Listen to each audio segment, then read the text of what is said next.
David Crosby here with Steel Roden. The Minnesota Wild beat the Vegas Golden Knights 4-3 Wednesday night to leap over the Colorado Avalanche and into the third spot in the West Division. With their second straight win over Vegas, the Wild are 9-2-1 in their last 11 games, just 2 points back of the division-leading Knights. I think it's time to consider the Wild as a legitimate threat to not only win the West, but as a Stanley Cup contender. Steel, you have been banging the table, begging people to pay attention to the Wild for years now.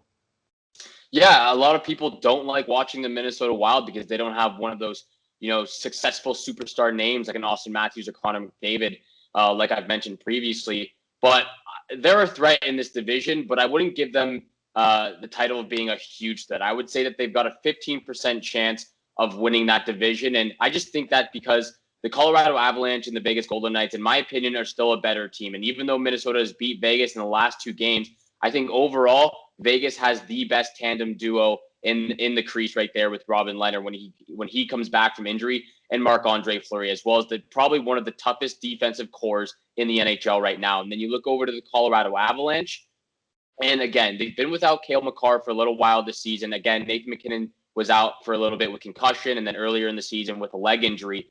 So when they come back into the league and they come back and help out their organization there, I think there's a little bit of a chance the Minnesota Wild can compete with them. And I've been really happy with the style of play that they've been playing recently against those top teams in their division.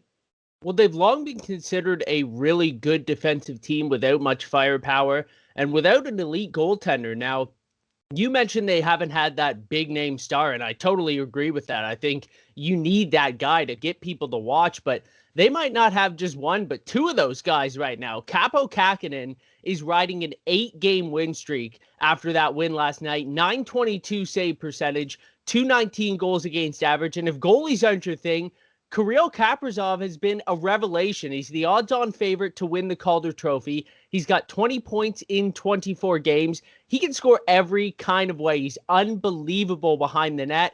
He casually throws no-look, pinpoint passes. His skating is phenomenal. I don't think you could ask for much more out of a young player. Which of these two guys have you been more impressed by, or what do you like about both of them?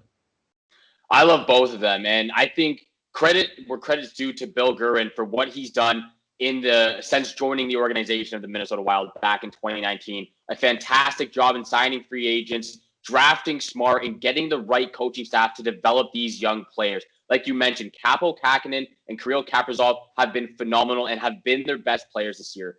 Last season, they lost both goaltenders in Devin Dubnyk and Alex Stalock. Again, you lose top guys like Eric Stahl and Jason Zucker in that trade over to the Pittsburgh Penguins. And then you finally get these young guys, which you've been dying and needing for such a long time now. Kirill Kaprizov, like you mentioned, 20 points in 24 games. He's just been lights out for them.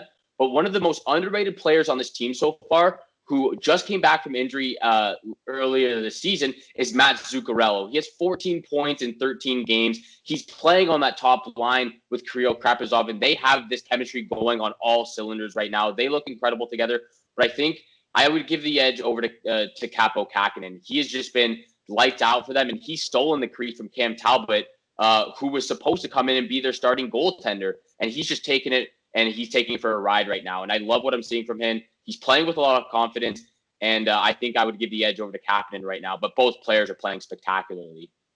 Yeah, Bill Guerin has done such a great job of shaping this team into what he wants to see it. And there was a lot of controversy about, Zach Parise getting scratched for that one game because he made that mistake at the end of the game that ended up costing the Wild the win. But clearly, they know what they're doing. They want a competitive team. They're holding every player on that roster to the same standard, and it's absolutely working. I'm glad you brought up Matt Zuccarello as well, because they've had some really key guys who necessarily aren't big names. What about Jordan Greenway and Joel Eriksson-Ek, who had 2 goals last night? They're both having great seasons as well.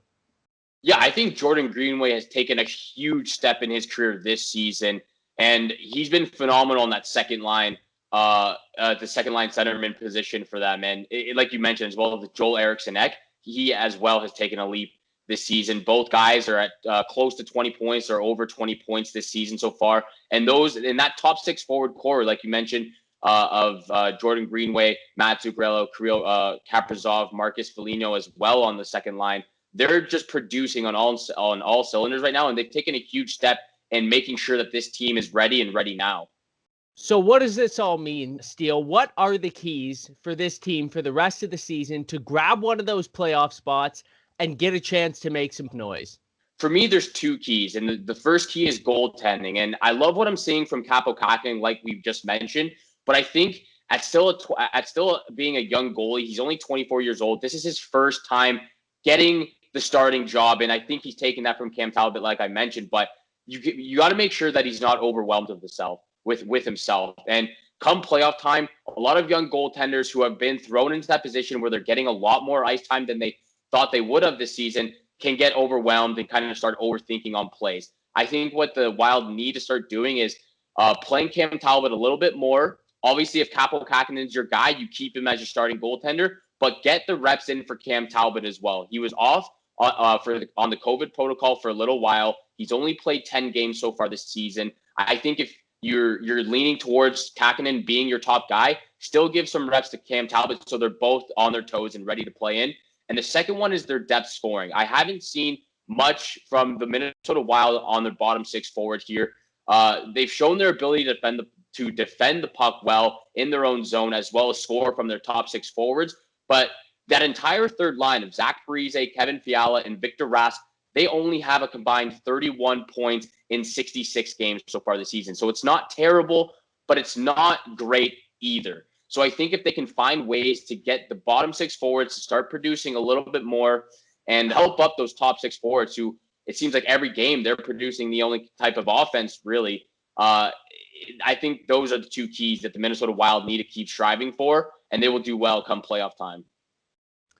The Golden Knights, the St. Louis Blues, the Colorado Avalanche, and the Minnesota Wild, all tightly bunched at the top of the West Division. Thank you, Steele Roden, for joining us. You guys heard it here. It is time to stop ignoring the Wild and pay attention because something special is happening in Minnesota.